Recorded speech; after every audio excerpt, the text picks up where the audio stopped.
mendapatkan paparan tentang materi anti korupsi atau dalam bentuk yang lain. Saya yakin di instansi Bapak Ibu ini sudah pernah juga, ataupun memang belum pernah nggak Bapak, oke kita sama-sama belajar bareng.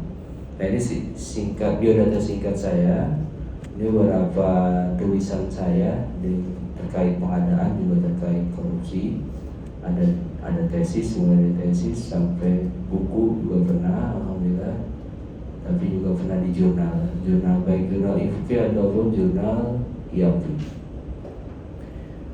Nah, kalau ngomongin pengadaan dan korupsi, ini kata Kaufman di literaturnya OECD, itu pengadaan barang dan jasa merupakan aktivitas yang dianggap paling rentan terhadap korupsi. Dan hal ini terjadi dimanapun di seluruh dunia, jadi bukan di Indonesia aja. Dari data, kita bisa lihat ya, data kasus korupsi tahun 2018 sampai 2022, ini berdasarkan data ICW, ada 579 kasus korupsi yang telah ditindak di Indonesia sepanjang 2022. Jumlah itu meningkat 8,6% dibandingkan tahun sebelumnya, sebanyak 533 kasus. Ya. Dari berbagai kasus tersebut, 1.300 orang yang dijadikan tersangka korupsi di dalam negeri, jumlahnya juga naik 19,01% dibandingkan 2021. Ini data sampai 2022. Saya belum dapat data yang terupdate ya. Nah, kalau kita lihat di website KPK, ini mohon maaf mungkin bisa kecil, dari jenis perkara, ya, dari jenis perkara terbanyak itu yang pertama adalah pengadaan barang jasa, bukan terbanyak ya. Nomor 1 itu barang jasa dengan 309 kasus, dan di urutan ketiga itu ada gratifikasi penyuapan dengan 948 kasus. Total kasusnya itu ada 1.436 Bapak Ibu. Jadi kalau ini dijumlahin aja itu udah 1.200, kan lebih dari 90%.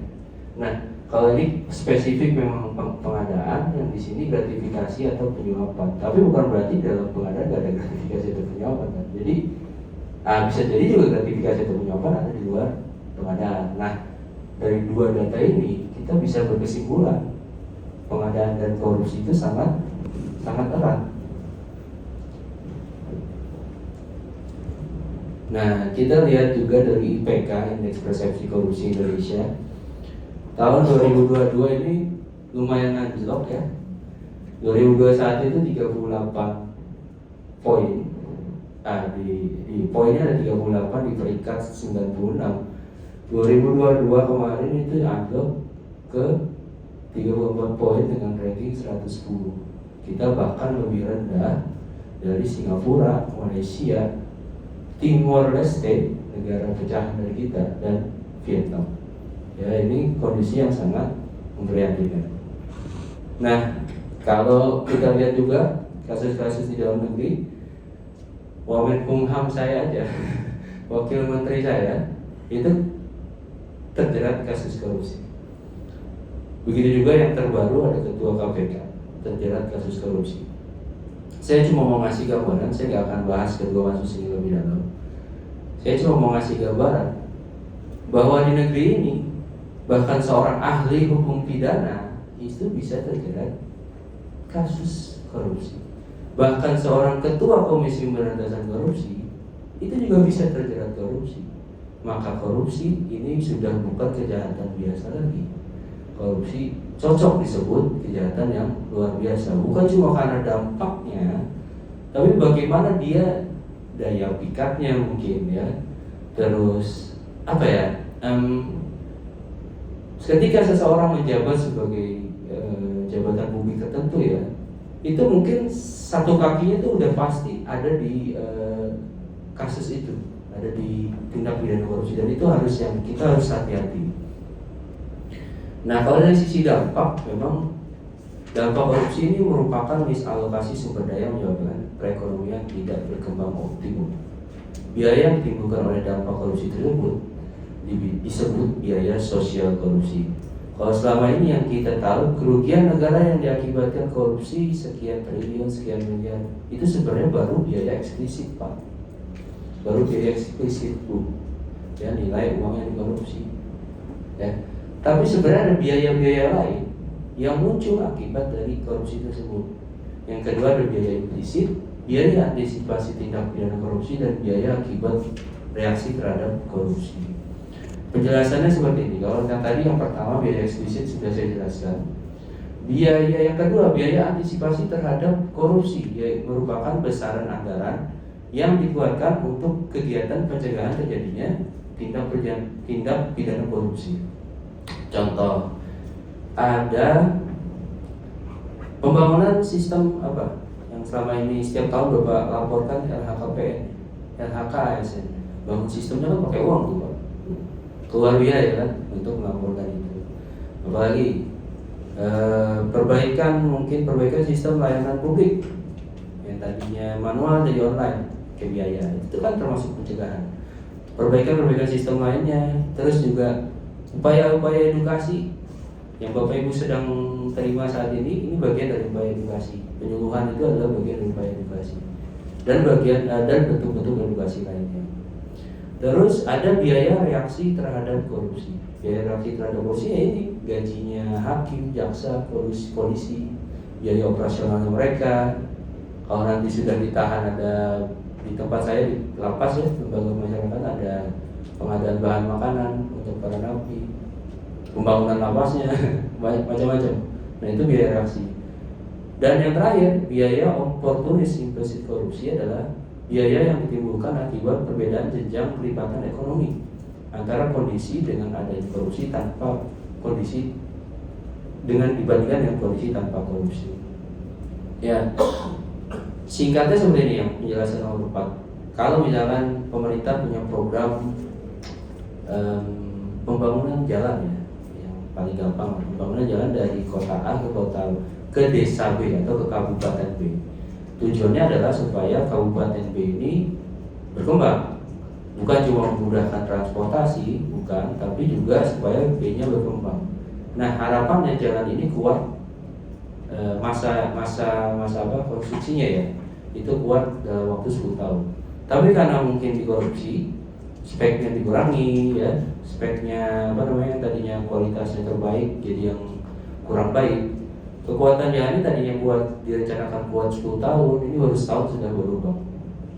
Ya, masyarakat, pengguna jalan, pelaku usaha yang tadinya berharap dia bisa buka usaha di kabupaten B, jadi enggan ya, bukannya malah lancar, malah tambah sulit menuju ke sana, misalkan seperti itu. Daerah-daerah sepanjang yang dilalui jalan itu tadinya harusnya bisa berkembang, menjadi tertunda ya karena kondisi jalan juga kurang baik. Nah itulah yang dimaksud dengan perbedaan jenjang pelibatan ekonomi.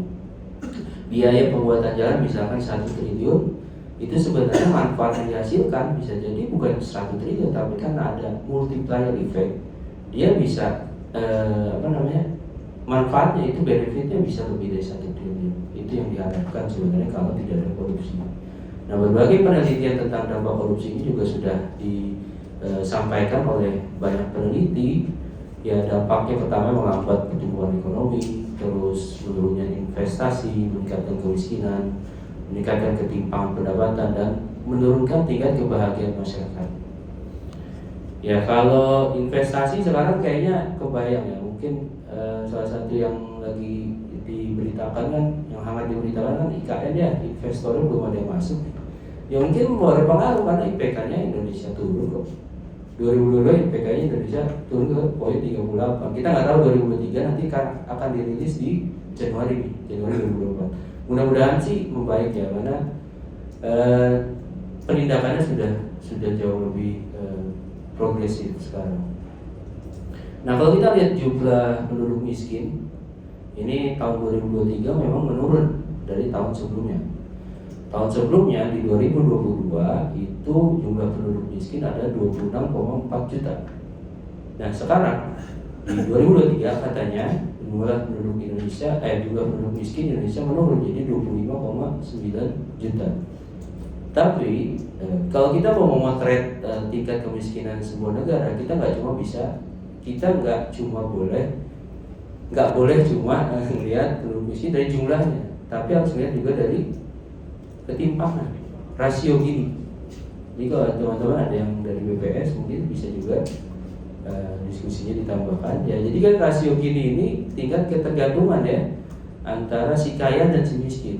Ternyata di 2023 Gini rasio Indonesia itu makin melebar ya. Lebar kita lihatnya dari atas ini ya, dari yang kota yang atas 0,09 itu sebelumnya 0,402. Nah yang desa 0,381 naik menjadi 0,388. Nah kalau timpang begini ya apa gunanya jumlah penduduk miskin berkurang? Karena ketergantungan penduduk miskin kepada orang kaya itu semakin besar, dan artinya banyak yang orang kaya sebelumnya sudah kaya itu makin kaya. Jadi kekayaannya tidak terdistribusi ke yang miskin-miskin ini. Ya mungkin ada yang miskin sudah tidak di bawah garis kemiskinan, tapi porsinya cuma sedikit. Lantas, apakah hukuman koruptor setimpal dengan kerugian negara yang tadi sudah kita jelaskan? Ya ternyata ini data dari 2001 sampai 2012, dari 1.842 koruptor yang sudah diadili itu kerugiannya mencapai 168 triliun. Tapi hukumannya hanya 15 triliun. Bapak-bapak, ibu-ibu. Ya, ini data baru sampai 2012. Saya belum dapat data yang terbaru. Coba tapi kita bayangkan saja dari 2013 sampai sekarang kasus korupsinya nambah. Kita bisa bayangkan berapa sih marginnya, rentangnya ya antara kerugian sama yang hukumannya. Kita bisa bayangkan saja. Selisih 153 triliun ya dari yang tadi 168 dengan hukuman 15 triliun. Itu yang sebenarnya tanpa sadar kita yang tanggung. Kita yang tanggung dari beban pajak, dari retribusi, dari penerimaan negara bukan pajak, yang harusnya nggak perlu. Mungkin pajaknya nggak harus sebesar sekarang, mungkin biaya layanan publiknya nggak harus sebesar sekarang, atau bahkan tanpa biaya. Tapi karena dikorupsi di beberapa waktu lalu, jadi kita yang harus nanggung. Nah sebenarnya kita itu jadi korban, Pak Bu. Meskipun kita tidak bukan korban langsung, seluruh warga Indonesia, warga negara Indonesia, rakyat Indonesia itu korban tanpa sadar. Ya, ICW mencatat kasus korupsi cukup sering terjadi 2 tahun terakhir ini. Beberapa sektor yang memiliki kerugian terbesar akibat korupsi itu yang pertama di sektor perdagangan itu 20,9 triliun. Ini baru kerugian eksplisit ya yang tadi kita jelaskan. Sektor kedua itu transportasi ada 8,2 triliun, dan ketiga sumber daya alam itu 7 triliun. Nah ini data terbaru dari ICW 2022 dan 2023. Coba kita bayangkan tadi ada 153 triliun ditambah ini lagi kan makin panjang ya ininya ya, makin lebar marginnya. Nah hubungannya apa sih dampak korupsi, biaya sosial tadi, dan indikator keberhasilan pemberantasan korupsi? Singkatnya ya, rakyat miskin makin miskin. Ya, tadi mungkin jumlah penduduk miskinnya berkurang sekitar 1 juta ya berkurang. Tapi yang tersisa, yang miskin yang tersisa itu makin miskin ternyata. Porsinya tidak proporsional. Dan yang kedua, menurunnya tingkat kepercayaan investor negara lain seperti tadi yang saya sampaikan. IPK Indonesia menurun itu jadi pertimbangan para investor asing untuk menanamkan modal di Indonesia. Ya. Selanjutnya, mengapa kita harus ikut serta dalam pemberantasan korupsi? Sebelum saya masuk ke sini, saya mau kenalan dulu sama Bapak Ibu. Bapak Ibu dari mana aja boleh? Dari yang sini Mas?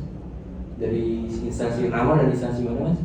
Perkenalkan Pak, saya Arif Fadillah dari Balai Pekanbaru. Oke, Pekanbaru. Masnya? Itu Syarif Fajar dari Barman Banjarmasin. Banjarmasin. Oke. Bapak dari Pak? Perkenalkan, saya nama Hermanto dari Bangun DKI Jakarta. DKI Jakarta ya Pak. Masnya? Nama saya Muhammad Faris dari Bangun Jakarta. Jakarta juga. Masnya Bapak? Nama saya Junaidi dari lokal Pangkal Pinang. Pangkal Pinang. Mbak? Medan. Oke. Masnya? Nama saya Mario dari Lokomotor Ambon. Ambon. Masya Allah. Bapak? Saya Airi Hamzah dari Palangkaraya. Palangkaraya. Oh baik. Yang belakang? Maaf, Masnya? Ya. Nama saya Haris dari Balai Monitor Kupang. Oh, Kupang, Pak. Oke. Bapak yang sebelah, Pak? Saya Sudaryanto dari Bangun Kubur, Pak. Oke. Ini perwakilan dari tiap daerah banyak nih, ada nih ya. Ini kalau boleh saya tahu, sebelumnya memang sudah pernah ikut diklat PBJ atau belum? Atau ini baru pertama? Ada yang udah demo. Saya Ada yang sudah ya, ada yang sudah, ada yang baru pertama. Oke, yang sudah mungkin sudah lama atau baru-baru ini, atau ini kali kedua ikut sertifikasi atau gimana? Kali kedua. Yang pertama belum beruntung ya Pak? Ya nggak apa-apa Pak, coba terus Pak ya. Sekarang saya mau tahu Pak, motivasi Bapak ikut sertifikasi PBJ level 1. Disuruh atasan, oke. Ini mayoritas kayaknya nih, disuruh atasan. Betul ya? Mayoritas disuruh atasan. Tapi ada nggak Pak keinginan untuk berkecimpung di mana dalam hati? Kalau disuruh atasan juga nggak apa-apa gitu Pak ya? Ya mau nggak mau ya Pak. Terpaksa. Waduh, nggak apa-apa Pak. Saya juga sama. Saya juga berangkatnya dari keterpaksaan. Mau nggak mau disuruh atasan ya kita ikut. Tapi gini Pak, saya sampaikan seperti ini tadi gambaran tentang korupsi di mana itu bukan karena mau nakut-nakutin Pak. Saya percaya Bapak Ibu ini adalah aparatur sipil negara atau daerah yang menjadi panutan di instansinya. Atasan Bapak memilih Bapak mungkin karena pertimbangannya Anda layak untuk ikut sertifikasi ini. Dan mungkin ke depannya memang akan diberikan tugas untuk ini. Bisa jadi sebagai PPK kayak ini, ya Pak. Menjadi PPK ya. Ya mudah-mudahan ya Pak. Apapun lah itu. Pesan saya adalah saya selalu sampaikan ke teman-teman saya di luar fungsional pengadaan. Karena saya fungsional pengadaan. Saya pernah dapat nada sinis ya ketika saya passing ke fungsional pengadaan. Ngapain ke fungsional pengadaan? Katanya lo bersih, katanya lo nggak mau korupsi gitu. Nah lo masuk ke pengadaan malah makin membuat lo terjerumus gitu katanya. Padahal kalau dari sudut pandang saya enggak, karena korupsi ini adalah kejahatan yang menurut saya cemen Pak. Yang kerja ini bisa jadi emang dia sendiri, tapi kebanyakan dia ini tim, jadi keroyokan. Ya, jadi kalau kejahatan yang seperti ini nggak bisa emang dilawan dengan sendiri-sendiri. Korupsi ini selama ini menjadi seolah-olah marak terjadi itu karena yang merasa dirinya baik-baik, ASN yang baik-baik itu diam.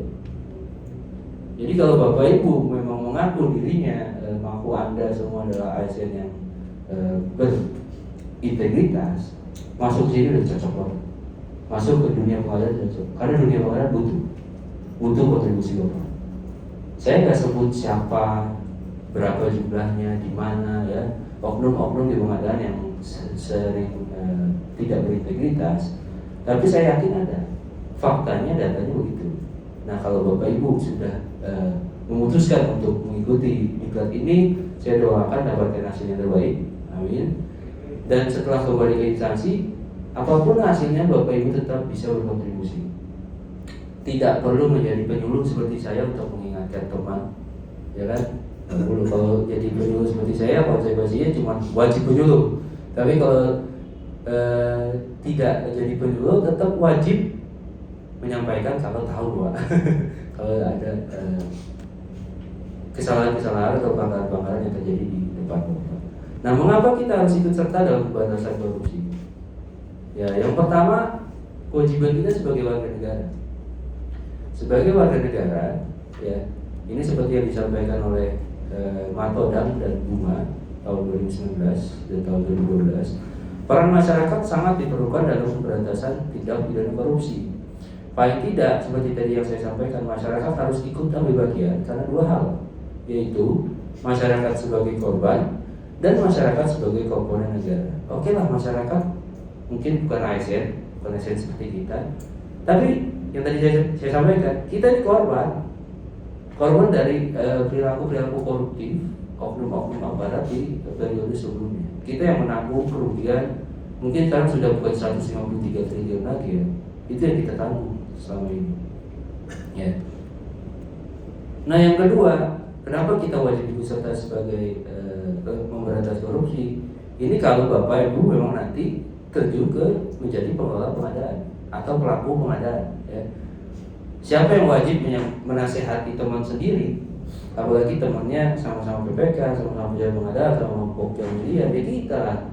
Bukan orang luar dulu. Kita yang terdekat dulu di instansi kita yang wajib menasehati. Yang ketiga, ini kewajiban umat beragama.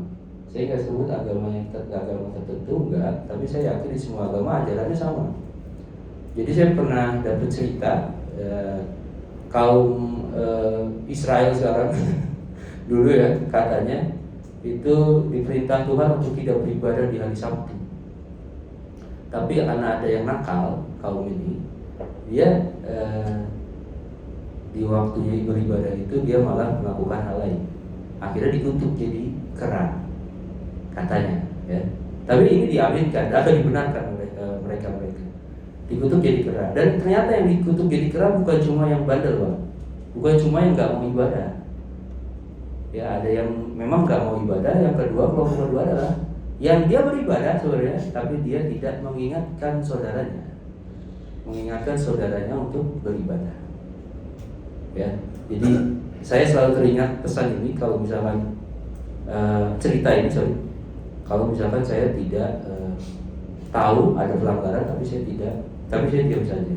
Ya, berarti nilai saya mungkin bisa lebih rendah dari kera bahkan. Kalau sekarang mungkin nggak ada kutuk-kutukan lagi gitu ya. Nah terakhir, ini kewajiban kita sebagai umat manusia. Kita mungkin bukan masyarakat yang melek hukum ya Pak, update peraturan, bukan juga ASN mungkin, bukan pengelola pengadaan, mungkin juga bukan orang yang taat banget beragama gitu ya. Kurang lah, masih belajar ya. Tapi kita harus sadar yang tadi ya, kita itu korban. Bisa jadi sekarang memang belum terasa Pak. Tapi nanti kalau ternyata korupsi ini sudah menjadi budaya, ya bisa jadi korbannya keluarga terdekat kita. Bisa jadi korbannya adalah kita sendiri. Karena kalau analogi gampangnya gini Pak, kalau mencuri itu menjadi budaya, suatu saat mungkin kita nggak dicuri, suatu saat mungkin kita kecurian, tapi suatu saat kita akan mencuri dan seterusnya.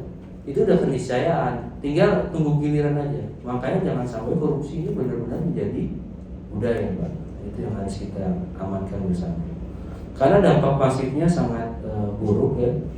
Ada di bidang hukum, bidang sosial, bidang pendidikan. Ini singkatnya adalah menurunnya kepercayaan masyarakat, menurunnya investasi, dan berbagai bidang lainnya.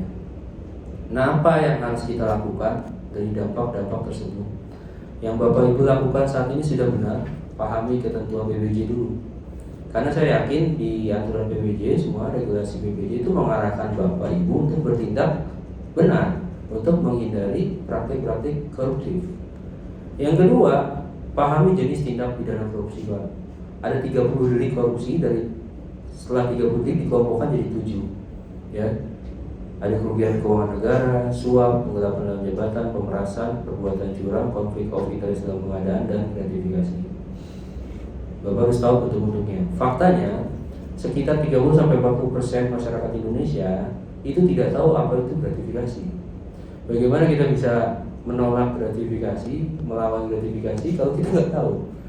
Saya berharap Bapak Ibu bukan bagian dari 30-40% itu. Ya. Gratifikasi itu Pak Bu, ini yang paling sering terjadi di pengadaan. Ini kan saya ngomong gini karena saya ngalamin Pak. Bukan saya berarti dulu nolak, enggak Pak. Nanti saya cerita di akhir. Jadi karena gratifikasi ini bentuknya itu bukan cuma uang. Bisa dia hadiah, bisa dia fasilitas, tiket perjalanan, terus apa lagi? Diskon, voucher diskon. Ya. Terus janji, ini bahaya. Janji belum terbukti ya udah jadi gratifikasi Pak. Bahaya ya. Makanya jangan terima janji Pak. Apalagi gratifikasinya jangan. Nah, satu-satunya yang bukan gratifikasi yang boleh diberikan oleh pengguna layanan kita dan penyedia, ada satu Pak yang nggak masuk kriteria gratifikasi, yaitu doa. Ya, doa itu Bapak boleh tolong doain aja. Maaf saya tolak gratifikasi, tapi doain aja biar saya sukses. Saya doain Bapak juga sukses. Seperti itu kan. Nah, ini ada 30 dari korupsi. Ya, yang saya kuning-kuningin ini yang memang terkait erat sama pengadaan. Ada pemborong membuat curang, pengawas proyek membiarkan perbuatan curang. bahaya sekali. Oke, nah jenis-jenis korupsi yang biasa terjadi di PBJ ini secara garis besar saja ada gratifikasi, menyuap, ya, memeras, terus volume spek tidak sesuai kontrak. Nah ini nanti diskusinya bisa masuk ke administrasi negara, perdata, atau bahkan bisa ke tindak pidana korupsi. Memilih penyedia dengan alasan kedekatan, nah ini nepotisme, Pak. Jangan ya. Terus pertentangan kepentingan dalam pengadaan, persyaratan tender diskriminatif dan lain-lain. Ya. Sebenarnya kalau ngomongin aspek hukum ya kita bisa melebar nih. Bisa jadi bukan ke pidana aja. Pidana itu jalan terakhir ya Pak dari dalam hal penindakan hukum. Yang paling pertama diutamakan ya hukum administrasi negara dulu. Baru nanti kalau di dalam ranahnya pelaksanaan kontrak ke perdataan. Ya. Bisa jadi nanti masuk juga ke persaingan usaha. Nah pidana itu terakhir. Saya sih berharap kita semua terhindar lah dari semua itu ya. Nah yang selanjutnya bagaimana kita bisa berkontribusi dalam pemberantasan korupsi, kita bisa belajar dari tokoh integritas. Jadi ternyata tokoh-tokoh nasional kita banyak yang bisa jadi role model. Ini ada Bapak R. Suprapto, beliau adalah mantan jaksa agung. Ya. Kalau saya itu kalau baca kisah-kisah mereka ini ada bukunya, buku bagus namanya judulnya Orange Juice. Bapak bisa cari di Google buku Orange Juice KPK yang menerbitin KPK. Itu isinya cerita-cerita tentang ini. Itu kalau bapak baca itu, bapak ibu baca, wah, yakin saya merinding. Karena ternyata kisah-kisah mereka yang dituturkan dari saksi langsung ya, saksi hidupnya, mungkin bawahannya, stafnya, itu sangat inspiratif sekali. Ada Bapak Muhammad Hatta juga, Wapres, dan beberapa tokoh-tokoh lain. Ya. Silahkan nanti kalau mau download bukunya, ceritanya ringan kok, nggak kayak novel yang tebal-tebal, Mbak. Bisa dibaca sambil nunggu nunggu pesawat dan mungkin ya, nunggu kereta atau yang lain. Nah, selanjutnya kita bisa juga meniru dari negara-negara lain nih. Ada Denmark, Selandia Baru, terus ada Finlandia, atau yang negara tetangga terdekat ada Singapura. Karena 5 negara itu adalah 5 negara yang paling tinggi IPK-nya, indeks persepsi korupsinya. Kalau Bapak Ibu udah pernah ke Singapura mungkin bisa lihat, kelihatan jelas di Singapura itu tertibnya bukan main. Jadi kalau negara yang memang benar-benar tingkat korupsinya rendah, kelihatan dari layanan publik, dari perilaku masyarakat. Ya, luar biasa. Mungkin kita bisa meniru nanti. Nah, atau dari provinsi lain. Ini tahun 2022 ya. 2022 itu Jawa Tengah jadi provinsi paling berintegritas. 2023 belum dirilis. Tadi hari ini kan pembukaan Hakordia ya. Hari Anti Korupsi Sedunia. Cuman saya ngikutin ternyata belum dirilis ya. Mungkin Januari. Kalau dari BPS, Badan Pusat Statistik itu indeks persepsi anti korupsi itu diraih oleh Provinsi Sulawesi Utara berikut dengan kabupaten dan kotanya. Ya, jadi ada IPAK dari BPS, kalau tadi SPI dari KPK. Nah ini 2022. Kalau dari kementerian itu ada Kementerian Sekretariat Negara itu dengan SPI terbaik. Kalau lembaga non kementerian itu ada Bank Indonesia, Pemprov Bali. Nah tadi Pemprov Bali di Hakordia dirilis dia jadi provinsi dengan upaya pemberantasan korupsi terbaik. Jadi masih bertahan sebenarnya. Kota ada Kota Madiun, ya. Kabupaten Boyolali tadi juga disebut di Hakordia, dia masih dapat kategori pemerintahan kabupaten terbaik. Nah selanjutnya selain kita belajar dari role model tadi dari tokoh negara atau daerah lain, kita juga bisa mulai menerapkan 9 nilai integritas. 9 nilai integritas ini terdiri dari ini yang dirilis oleh KPK: jujur, tanggung jawab, disiplin, mandiri, kerja keras, sederhana, berani, peduli adil. Nah, kalau Bapak Ibu pernah ikut diklat kompetensi manajerial, pasti ada unit kompetensi namanya integritas. Kalau sekarang ya Bapak Ibu ikut ini namanya kompetensi teknis pengadaan. Tapi di diklat kompetensi manajerial, Bapak Ibu akan dapat namanya unit kompetensi integritas. Integritas itu apa ya ini? 9 ini. Ini parameternya susah Pak. Kalau kompetensi teknis, ujian sertifikasi parameternya lulus atau tidak lulus Pak. Kalau ini ujiannya seumur hidup. Bapak nggak bisa dibilang jujur kalau cuma jujur 1 hari. Bapak nggak bisa dibilang bertanggung jawab. Kalau cuma bertanggung jawab pada saat ujian doang nggak bisa. Harus lifetime achievement kalau integritas itu. Ya. Nah, bagaimana rencana aksi pemberantasan korupsi yang akan Anda lakukan? Ya, dari tadi yang sudah saya paparkan, mudah-mudahan bisa mengetuk pintu hati Bapak Ibu. Apapun hasilnya nanti, ya, Bapak Ibu setelah ikut sertifikasi, lulus atau tidak lulus, itu tergantung upaya terbaik Bapak Ibu. Tapi meskipun lulus atau tidak lulus, Bapak Ibu punya kewajiban yang sangat besar untuk mengingatkan saudara, teman terdekat, bahkan atasan untuk tidak melakukan korupsi atau Bapak Ibu menolak untuk melakukan korupsi. Caranya ada 3 strategi pemberantasan.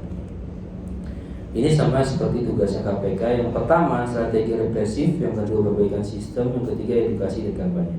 Kalau represif itu sebenarnya penindakan.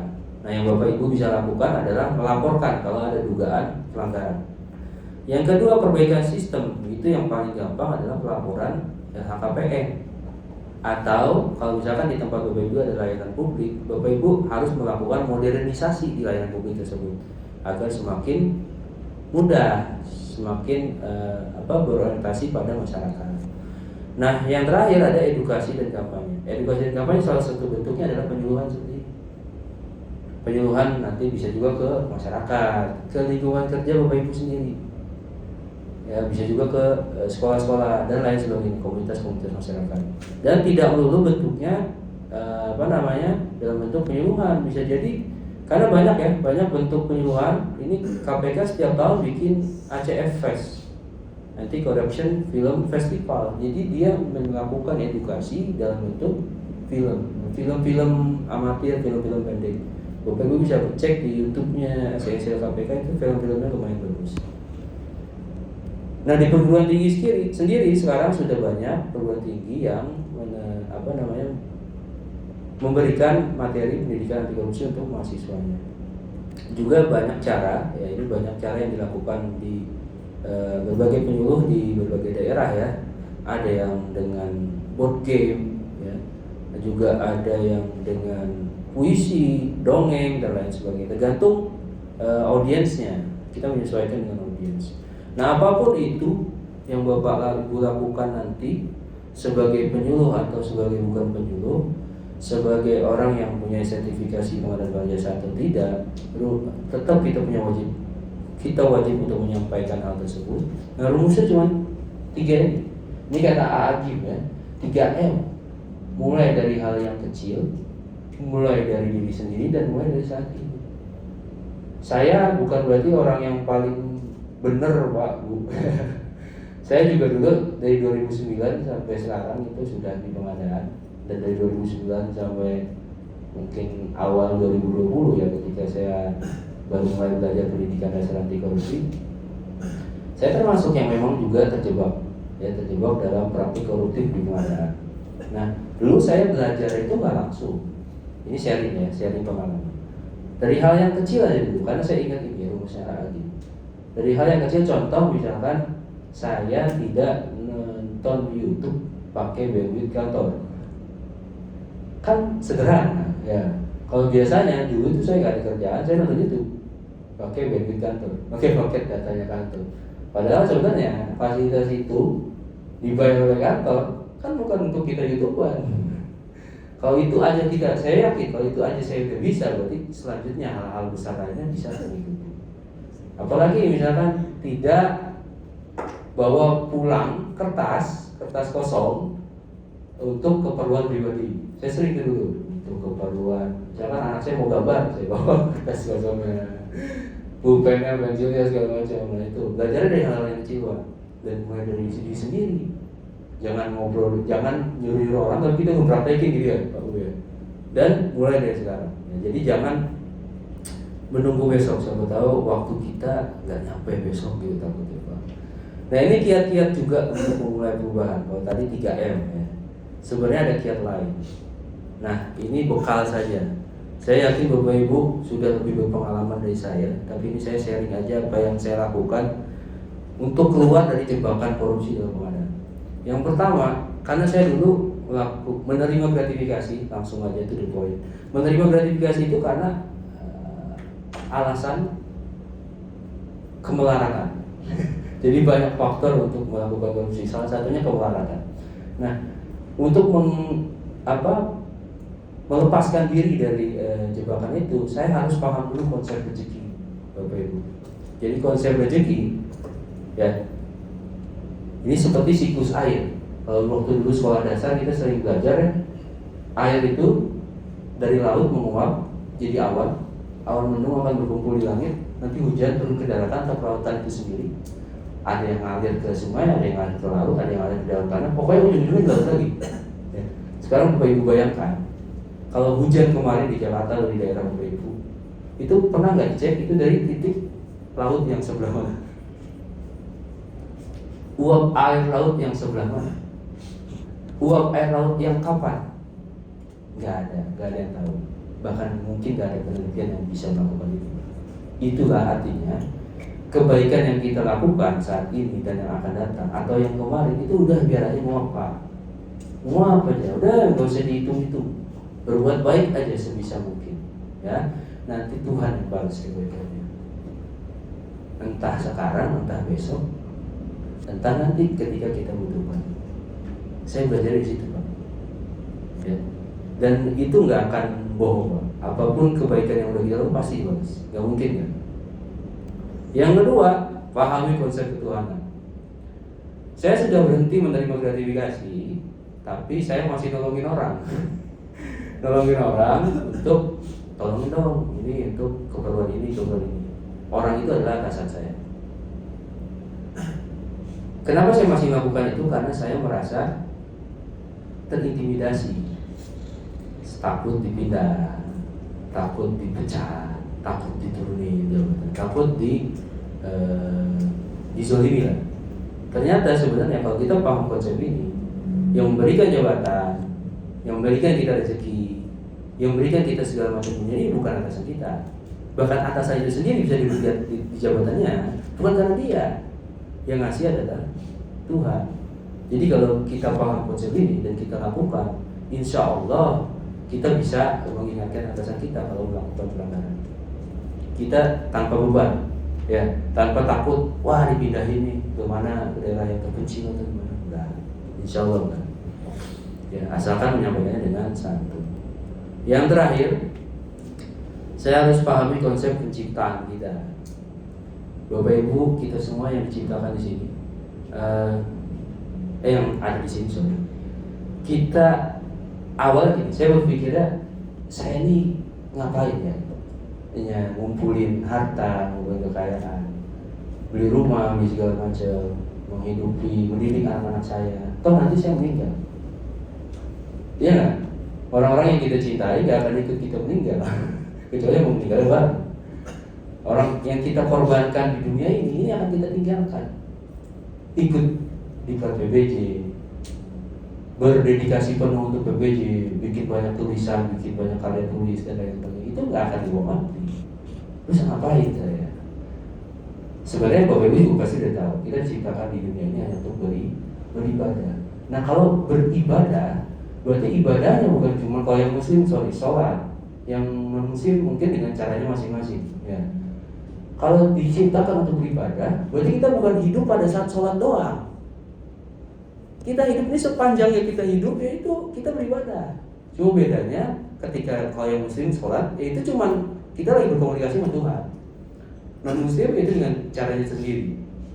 Tapi kita sering ngomong kayak gini, saya mungkin nanti lagi ngobrol sama anak-anak saya, balik ke kantor, di perjalanan, itu semua ibadah. Maka kalau ibadah, gak boleh ada pelanggaran. Ya, kalau sholat kan harus tertib ya Pak. Mulai dari takbir sampai salam, gak boleh ngacak kan. Ya hidup juga begitu berarti. Hidup ini harus sesuai aturan. Aturannya ada aturan negara, ada aturan agama, dan lain-lain. Seperti itu mungkin singkatnya ya. Nah, kalau kita sudah pahami itu, saya berharap ini sharing saja. Saya yakin Bapak Ibu juga sudah punya bekal yang lebih kuat sebenarnya. Cuma saya hanya menyalakan pematiknya aja supaya membakar semangat Bapak Ibu. Kalau kita sudah punya komitmen yang besar untuk memberantas korupsi. Saya berharap kita semua bisa menjadi bagian dari pencapaian tujuan akhir dari pemberantasan korupsi. Ya, tentunya pembangunan akan berjalan lancar, pendidikan akan maju pesat, pelayanan publik akan semakin baik, dan sekaligus 4 tujuan negara bisa tercapai. Ini paling filosofisnya Pak Bu. Ya, alinea keempat pembukaan UUD. Bagian yang terakhir aja, memajukan kesejahteraan umum. Kalau kita ikut serta memberantas korupsi, kita ikut serta dalam mencapai tujuan negara. Terakhir, ya saya sampaikan seperti ini bukan berarti saya sudah lebih baik dari Bapak Ibu, enggak. Bertugas di pengadaan atau di luar pengadaan itu sama aja Pak Bu, tidak lebih beresiko. Ya, katanya kalau orang beriman itu dia tidak akan dikatakan beriman kalau tidak diuji. Kan kata-katanya begitu ya. Tidak akan dikatakan seseorang beriman kalau tidak diuji. Ini kalau dari dalam versi Muslim. Tapi mungkin versi non Muslim pasti sama, maksudnya cuma redaksional berbeda. Kalau kita mengaku kita beriman sama Tuhan, sama ajaran agama yang kita anut, kita pasti diuji. Kenapa diuji? Ya karena hadiahnya surga. Ujiannya berat ya karena hadiahnya surga. Kalau hadiahnya ciki Pak, dia di warung.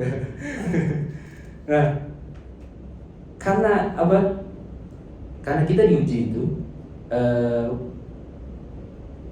tanpa terkecuali, bukan cuma orang yang di pengadaan, tapi orang di luar pengadaan kalau dia mengaku beriman pasti diuji, cuma caranya masing-masing.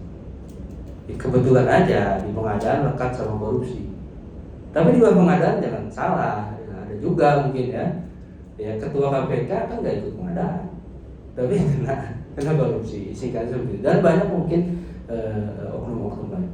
Jadi saya bukan yang paling baik yang diantara Bapak Ibu, saya sampaikan seperti ini karena tadi saya cerita saya 2009 sampai sekarang di pengadaan, dan mungkin kalau ada argonya ya argo kesalahan saya di pengadaan itu lebih besar dari argo yang baiknya yang bagus-bagus. Maka saya harus lakukan ini selain saya sudah menjadi penyuluh. Saya punya kewajiban untuk menasihati, saya punya kewajiban untuk menyampaikan apa yang saya tahu, dan sekaligus saya menebus kesalahan-kesalahan saya. Saya berharap cerita saya yang waktu yang sangat singkat ini bisa menginspirasi Bapak Ibu. Jangan takut Pak Bu, ya. Tadi konsep ketuhanan, konsep rezeki, konsep penciptaan tanamkan, bisa juga diaplikasi, bisa juga dimotivasi. Silakan Bapak Ibu, pasti lebih pro lah dari saya ya. Mudah-mudahan menjadi bekal Bapak Ibu dalam melaksanakan tugas. Saya kira itu kurang lebihnya, saya mohon maaf. Assalamualaikum warahmatullahi wabarakatuh.